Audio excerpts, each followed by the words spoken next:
యెషయా గ్రంథము 56వ అధ్యాయము 7వ వచనం.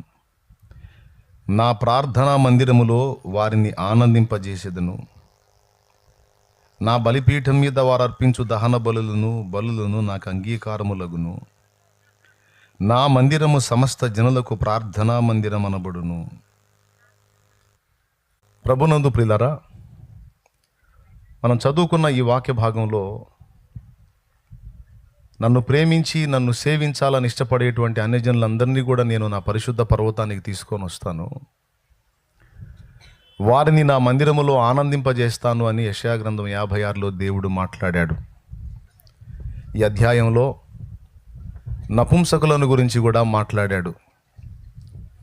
నపుంసకుల గురించి కూడా మాట్లాడాడు. షండులు అంటారు వాళ్ళని. ఈ షండత్వంలో ఉన్నటువంటి వ్యక్తులు పురుషులుగా పుడతారు, కానీ అన్ని స్త్రీ లక్షణాలు ఉంటాయి వారికి. అది వారి తప్పు కాదు. రకరకాల అంగవైకల్యాలు ఉంటాయి. కొంతమందికి చెయ్యి వంకర ఉంటుంది, కొంతమందికి కాలు వంకర ఉంటుంది, కొంతమందికి కళ్ళు ఉండవు పుట్టినప్పుడే, కొంతమందికి అట్లాగా రకరకాల అంగవైకల్యాలు ఉంటాయి. ఈ షండత్వం అనేది ఒక రకమైన అంగవైకల్యం లాంటిదే. ఆకారానికేమో పురుషుడిగా కనపడతాడు, కానీ లక్షణాలన్నీ కూడా స్త్రీ లక్షణాలు ఉంటాయి. స్త్రీలాగా కనపడటానికి ఇష్టపడతాడు, స్త్రీలాగా ఉండాలని ఆశపడతాడు, స్త్రీలాగా వ్యవహరించాలని ప్రవర్తించాలని కోరుకుంటాడు. మరి పురుషుడిగా పుట్టి సమాజంలో పురుషుడిగా పెరిగి మరి అంత స్త్రీ లక్షణాలని కనపరుస్తున్నప్పుడు ఆ కుటుంబానికి సదరు వ్యక్తిని బట్టి అవమానం కలుగుతుంటుంది. మీ వాడేంది ఆడపిల్ల చేష్టాలు చేస్తున్నాడు, అంత ఆడవాళ్ళలాగా ప్రవర్తిస్తున్నాడని కొంతమంది మాట్లాడేటువంటి మాటల వల్ల కుటుంబం గాయపడుతుంది. ఇలాగా మగవాడిగా పుట్టి ఆడపిల్లలా వ్యవహరిస్తున్నటువంటి వ్యక్తిని కుటుంబం ద్వేషించడం మొదలుపెట్టింది. ఎందుకు అట్లా ఉంటున్నావు, నువ్వు ఎందుకు అలా ప్రవర్తిస్తున్నావు అని ద్వేషించడం మొదలుపెట్టి అసహించుకుంటారు. నువ్వు చచ్చినోడే కాదు, బతినోడే కాదు, నీ వల్ల మా పరువు పోతున్నారు దరిద్రుడా, చావరాను అని మొదలు పెడతారు ఫ్యామిలీ. కుటుంబంలో వానికి గౌరవం ఉండదు. బయట సమాజంలోనికి పోతే సమాజంలో కూడా ప్రతి ఒక్కడు హేళనగా మాట్లాడతారు, అవహేళన చేస్తారు. ఆ వ్యక్తి పరిస్థితిని ఎవరు అర్థం చేసుకోలేరు, చాలా గాయపడతారు. ఏది ఈ షండత్వంతో ఉన్నటువంటి వాళ్ళ గురించి కూడా యెషయా గ్రంథం 56లోంచి దేవుడు మాట్లాడాడు స్పష్టంగా. ఈ లైవ్లో ఉన్న వాళ్ళలో కానీ ఇక్కడ కూర్చున్న వాళ్ళలో కానీ ఎవరైనా ఆ విధమైనటువంటి శోధనలో ఉన్నట్టయితే వారితో దేవుడు మాట్లాడుతూ ఈ అధ్యాయంలో మాట్లాడాడు. షండ్రుడు నేను ఎండిన చెట్టుని అని అనుకొనవద్దు. ఎందుకంటే దేవుడు దాన్ని ఎలా పరిగణించాడంటే అంగవైకల్యాలు అదొక అంగవైకల్యంగా పరిగణించాడు. అతను ఒక వికలాంగుడుగా, బలహీనుడుగా దేవుడు అర్థం చేసుకుంటాడు. ఆయన కన్న తండ్రి కాబట్టి. మనుషులు అర్థం చేసుకోరు, ఎగతాళి చేస్తారు. అయితే ఆ వ్యక్తికి కూడా నా సన్నిధిని సముచిత స్థానాన్ని ఇస్తానని దేవుడు మాట్లాడాడు. అలాంటి వ్యక్తికి కూడా నేను నా సన్నిధిని సముచిత స్థానాన్ని ఇస్తాను, నా సన్నిధిని ఒక భాగాన్ని వాళ్ళు కేటాయిస్తానని దేవుడు మాట్లాడాడు. ఇది బైబిల్ గ్రంథం యొక్క విశిష్టత, దేవుని యొక్క ఆధిక్యత, అది దేవుని హృదయ వైశాల్యం. మనుషులు తృణీకరించేటువంటి వాళ్ళని దేవుడు తృణీకరించడు, వారిని చేర్చుకొని వారిని ఆదరిస్తానని ఆయన మాట్లాడాడు ఇక్కడ.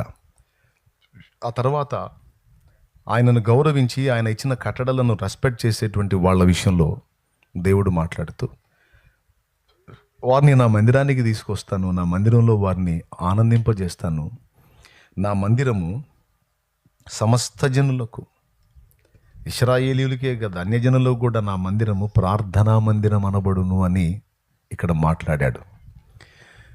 ఇప్పుడు ఆయన సృష్టికర్త అంటానికి ఒక రుజువు ఏంటంటే ఆయన స్త్రీలని పురుషులనే కాదు, వికలాంగులనే కాదు, నపుంసకులను కూడా పట్టించుకుంటున్నాడు.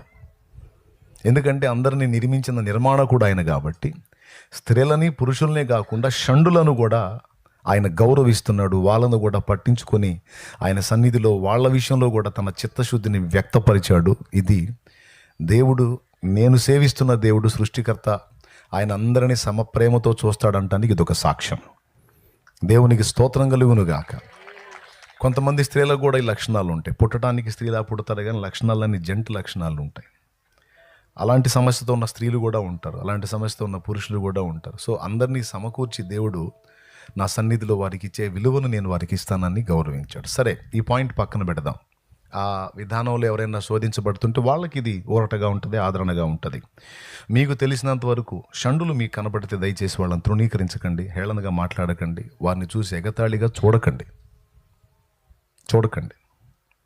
వాళ్ళని వికలాంగులుగా గుర్తించండి, బలహీనులుగా గుర్తించండి. వాళ్ళ ప్రాబ్లం ఏంటో అర్థం చేసుకొని మీ చేతనైతే వారికి కోఆపరేట్ చేయండి. మీ చేతులు ఏదన్నా ఉంటే మీ పిడికిలు విప్పేంత వారి చేతిలో పెట్టండి. ఎందుకంటే సమాజం వాళ్ళని తృణీకరించింది, కుటుంబం వాళ్ళ చావు గురింది, ఇంకా వాళ్ళు ఒక ప్రపంచంలో బ్రతకడానికి ఇష్టపడుతూ ఉన్నారు. వాళ్ళని అర్థం చేసుకొని ఆదరించడానికి ప్రయత్నం చేయండి, అవమానపరచకండి. మీరు ఎట్టి కొలతలు కొలుతుడో మీకు నట్టి కొలతలే కొలవబడినన్న వచ్చిందని మర్చిపోవద్దు. దేవునికి స్తోత్రం కలుగును గాక. ఏమంటారు? ఇకపోతే మందిరం ప్రస్తావన తీసుకొచ్చాడు కనుక దాని విషయం మాట్లాడదాం. మందిరం, ప్రార్థనా మందిరం. మీరు గమనించినట్లయితే నేను లోకంలో ఉన్నప్పుడు నేను వెళ్ళేటువంటి ఆలయం దగ్గర నిర్ణీత స్థలములోనే నేను నిలబడి ఆరాధించాలి, కానీ గర్భాలయంలోకి నేను వెళ్ళకూడదు. నేనే కాదు, ఎవ్వరూ వెళ్ళకూడదు. అక్కడికి వెళ్ళడానికి ఎవరికి అర్హత లేదు.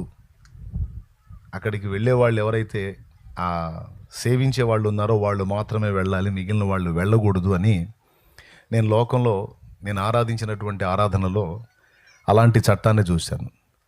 మీరు టెంట్ కింద ఉన్నారని మర్చిపోవద్దు. మీ పక్కన కట్టెలు ఉన్నాయి. మీరు ఏమరపాటుగా ఉన్నారంటే గాలికాయ లేచి మీ నెత్తిని టపిమని మొట్టికాయలు వస్తాయి కాబట్టి వాటిని ఒక పక్క కనిపెట్టుకుంటే జాగ్రత్త పడండి. దేవునికి స్తోత్రం.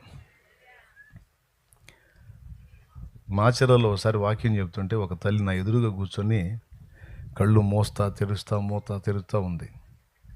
నిద్రమత్తులోకి వెళ్ళింది. ఆమె పక్కన ఈ కట్టె ఉంది. ఆమె చూసుకోవాలా, పాపం వినటానికి ప్రయత్నం చేస్తుంది, కానీ ఎంత కళ్ళు తెరుద్దామన్నా వల్ల కావట్లేదు. పాపం బిడ్డ రాత్రి నిద్రగాసిందో లేకపోతే పనికి పోయిందో ఆన్లైన్ చేసిందో తెలియదు. పాపం ఆ కట్టె పక్కనే కూర్చొని నిద్రపోతా ఉంది. సరిగ్గా గాలి వచ్చింది, కట్టెలేసింది, సరిగ్గా నెత్తి పట్మం తగిలింది. ఇంకంతే, కోటం అయిందాక నిద్రపోలామా. దేవునికి స్తోత్రం కలుగును గాక. కోటం అయిందాక నిద్రపోతే ఒకటి కట్టెలన్నీ చూసుకుంటుంది, ఏ కట్టు వచ్చి ఆడబడితే. కాబట్టి మీరు కూడా కొంచెం జాగ్రత్తగా ఉండండి. అదేందో అక్కడ నీళ్లు పడుతున్నాయి, అద్దుగో అక్కడ ఎవరు నిద్రపోతున్నట్టున్నారు, జాగ్రత్త. మరి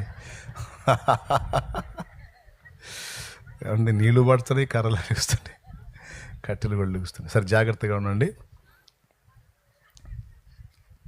పరిచారకులు ఎవరన్నా సేవకులు అక్కడొకళ్ళు కాస్త కనిపెడతా ఉండండి బాబు. ఓపెన్ కదా, పొలాలు కదా, ఎండాకాలం ఈదురుగాలు వస్తూ ఉంటుంది కాబట్టి కొంచెం అక్కడొకళ్ళు కాస్త కనిపెడతా. ఆడపిల్లలు ఉన్నారు కాబట్టి ఆ పక్కన కూర్చుంటే చాలు. మీరు జస్ట్ ఆ పక్కన అటు కూర్చుంటే చాలు. అది అక్కడొకళ్ళు కాస్త లైన్లో ఉండి, మీరు వాక్యం చెప్తుంటే మీరు వాక్యంలోకి వెళ్ళిపోయారు. వాక్యం వెంటనే మళ్ళీ ఒక పక్క ఈ కర్రలు చూసుకుంటూ ఉండాలి. రైట్, అందరు కలిసి ఒకసారి స్తోత్రం చెప్పండి. దేవుడు క్లైమేట్ని తన స్వాధీనంలోకి తీసుకొనును గాక. ఆమేన్. ఇప్పుడు చదువుదాం.